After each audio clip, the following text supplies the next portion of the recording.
হাসতে হাসতে আল্লাহর কাছে ভীষণ সন্তুষ্টি নিয়ে পৌঁছতে চাই যে আমি একটা ন্যূনতম ওই জীবনটা লিড করতে পারলাম, যে আমি একটা ইনসাফের হাসি নিয়ে আমি আমার আল্লাহর কাছে পৌঁছতে চাই। গত কয়েকদিন আগেও সময় সংবাদের একটি বিশেষ সাক্ষাৎকারে হাদি বলেছিলেন, কোনো রাজনীতিবিদের মৃত্যু তার ঘরের ভিতর হতে পারে না। যিনি বিপ্লবী সংগ্রামী তার মৃত্যু হবে সংগ্রামের মধ্য দিয়ে, রাজপথে একটা গ্লোরির মৃত্যু।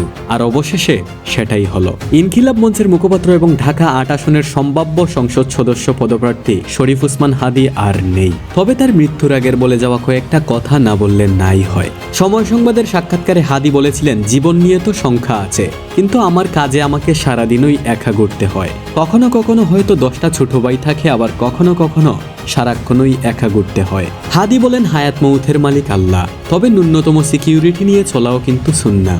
আমার মা স্বাভাবিকভাবেই কান্নাকাটি করে, আমার পরিবার উদ্বিগ্ন থাকে, কিন্তু আমি আমার মাকে বলেছি, দেখো আমরা একটা লড়াইয়ে নেমেছি, কোনো রাজনীতিবিদের মৃত্যু বাসায় হতে পারে না, এটা কোনো ভালো মৃত্যু না। যিনি রাজনীতি করেন, লড়াই করেন, যিনি বিপ্লবী সংগ্রামী, তার মৃত্যু হবে সংগ্রামের মধ্য দিয়ে, তার মৃত্যু হবে রাজপথে একটা গ্লোরির মৃত্যু। হাদি আরো বলেছিলেন, আমি ছোটবেলা থেকে এই স্বপ্নটা দেখি যে একটা তুমুল মিছিল হচ্ছে অন্যায়ের বিরুদ্ধে, সেই মিছিলে আমি আছি, কোনো একটা বুলেট এসে আমার বুকটা বিদ্ধ করে দিয়েছে এবং আমি হাসতে হাসতে শহীদ হয়ে গেছি। আর অবশেষে সেটাই হয়েছে।